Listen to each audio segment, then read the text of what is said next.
Supreme court ने यह सोचा कि इनको लाभ मिलना चाहिए और निर्णय दिया, तो हमारे ही भाई कहलाने वाली जो दूसरी जाति है, दलितों की जो मुखिया अपने आप को बनती है, उनकी पार्टियां, उनके नेता और उनका प्रत्येक व्यक्ति हमारे खिलाफ आवाज लगा रहा है और चिल्ला रहा है, और एक उन्मादी भीड़ और एक बेलगाम भीड़ हमारे खिलाफ हमें सोशल मीडिया पर धमकी दे रही है और आंदोलन की चेतावनी दे रही है। वाल्मीकि समाज के युवा, वाल्मीकि समाज के नेतृत्वकर्ताओं का यह दायित्व बनता है कि वो इन समस्याओं पर ध्यान दे और इनको करारा जवाब देने का काम करे। मगर साहब की एक शब्द के मैसेज को उस वक्त पहचान लिया और उन्होंने उसकी नींव DS4 के नाम से तभी रख दी, फिर बामसेब बनाई, उसके बाद बहुजन समाज पार्टी का गठन कर दिया। अभी हाल ही में चंद्रशेखर को मुलायम सिंह यादव के बेटे अखिलेश ने कहा कि आप मेरी पार्टी से चुनाव लड़ो, लेकिन वो नहीं लड़े। उन्हें पता फिर मैं इनकी आवाज बन जाऊंगा, ये मुझे सदन में आवाज नहीं उठाने देंगे, इसलिए उन्होंने इनकार किया और अपनी ही पार्टी खड़ी करी, आजाद पार्टी, और आजाद पार्टी से चुनाव लड़े। जरूरत है कि जब हमारा ही हिस्सा, हमारा ही एक हिस्सा हमारे खिलाफ हो गया हो और वो हमारी तरक्की का दुश्मन बन गया हो, ऐसे में जरूरत बनती है कि हम अपनी राजनीतिक पार्टी, जो जनशक्ति पार्टी का एक बड़ा मिशन आप लोगों के बीच में बनाया है,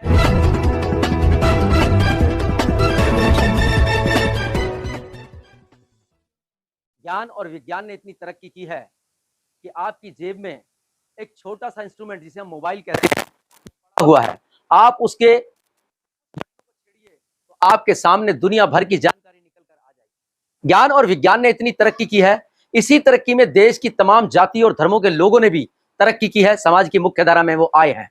लेकिन दूसरी तरफ हम अपने समाज वाल्मीकि समाज को देखें तो वाल्मीकि समाज तरक्की की दौड़ में सबसे ज्यादा पिछड़ा हुआ है। आप देखें, अगर आपके किसी शहर में, यहाँ की मेन मार्केट में अगर 10,000 दुकानें हैं तो उन दुकानों में अन्य समाज की दुकानें तो मिलेगी, लेकिन आपके समाज की एक भी दुकान नहीं है।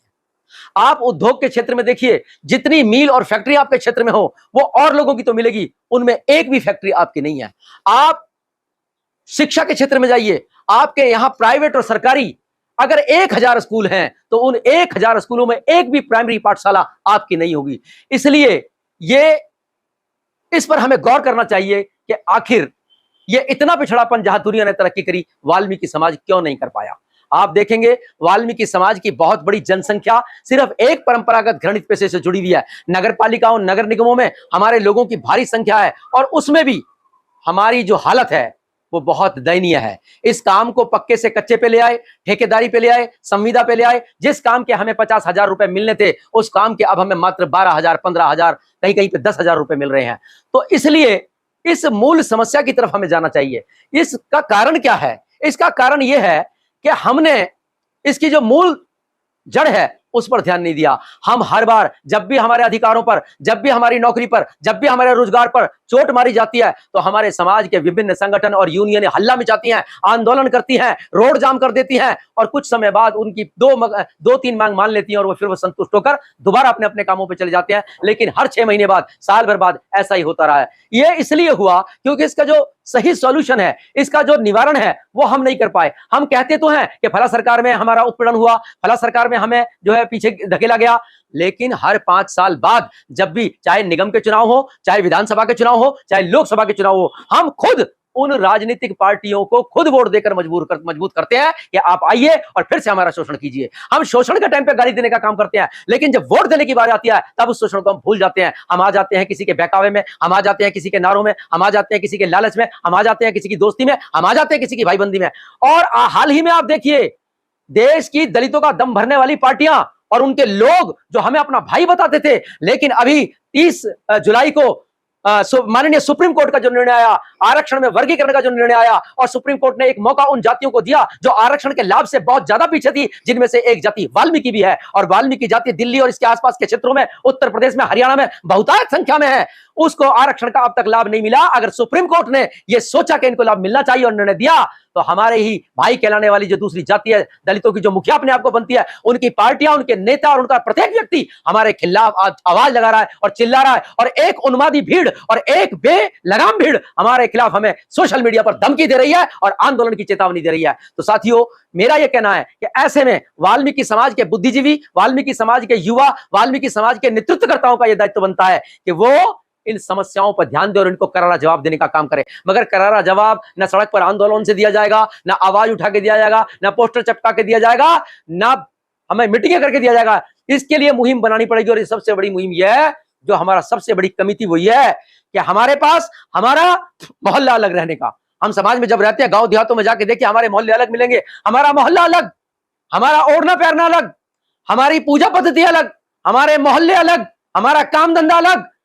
मंदिर अलग, हमारा गुरु अलग और हमारी पूजा पत्ती अलग। लेकिन आप देखेंगे इसके बावजूद भी हमारी राजनीति अलग नहीं है। जब ये सब कुछ अलग हो सकता है तो हमारी राजनीति अलग क्यों नहीं हो सकती? हमारा खुद का प्लेटफॉर्म क्यों नहीं हो सकता? और जब तक हम अपने लोगों की बनाई हुई राजनीतिक पार्टियों पर सवाल खड़े करते रहेंगे, जब तक हम अपने लोगों को शंका की दृष्टि से देखते रहेंगे और दूसरी पार्टियां जिन्होंने हमारा हमेशा नुकसान किया, उनसे हम एक सवाल नहीं दाग पाते। उन्होंने अपने प्रभाव में हमारी जुबान तक बंद कर दी है और हम सालों साल हमारे लोग उनकी पार्टियों में जूते घिसते रहते हैं, कमर तुड़वाते रहते हैं और उन्हें कभी मौका नहीं मिलता। वो बुढ़े हो जाते हैं और उनको कभी मौका नहीं मिलता उनकी प्रतिभा को सामने लाने का। लेकिन अगर यही पार्टी आपकी होती, निश्चित तौर पे वो आपको ध्यान देती, आपकी आवाज बनती और दूसरी पार्टियों में आंख डालने का काम करती, उनको धमकाने और ललकारने का काम करती। लेकिन तब जब वाल्मीकि समाज की अपनी पार्टी हो, अभी आप चमारों को देखिए, चमारों ने इस बात को समझ लिया, क्योंकि जब आरक्षण की व्यवस्था देश आजादी के समय में बाबा साहब भीमराव अंबेडकर ने इसकी डिमांड की तो गांधी ने अनशन कर दिया। और जब बाबा साहब और गांधी के बीच में पूना पैक्ट नाम का एक समझौता हुआ तो उस समझौते पर सिग्नेचर करके जब बाबा साहब बाहर आए तो उनकी आंखों में आंसू थे। जब पत्रकारों ने पूछा कि आज आप रो रहे हैं, आपको तो खुश होना चाहिए क्योंकि अब राजनीतिक आरक्षण मिल गया है। आपके लोग सैकड़ों की संख्या में पूरे देश से चुनकर लोकसभा में आएंगे और हजारों की संख्या में विधानसभाओं में आएंगे, आपको खुश होना चाहिए डॉक्टर अंबेडकर। तो बाबा साहब ने कहा, मैं आज अपने लोगों की लड़ाई को हार गया हूं इसलिए रो रहा हूं। तो उन्होंने कहा कि आप कमाल करते हैं, आप हार गए हैं, आपके लोग जीत के आएंगे। बाबा साहब ने कहा था, मेरे लोग जो जीत के आएंगे वो मेरी जाति के जरूर होंगे, लेकिन मेरी जाति का होने से पहले वो मेरी इन पार्टियों के गुलाम होंगे, वो मेरे लोगों की कभी आवाज नहीं बन पाएंगे। वही आज आप देख रहे हैं, आज हमारी बहन बेटियों के साथ में बलात्कार हो जाता है और राजनीतिक सत्ता में बैठे हुए अलग अलग पार्टियों से आए हुए चुनकर आए हुए प्रतिनिधि चुप्पी साध के बैठ जाते हैं। क्यों?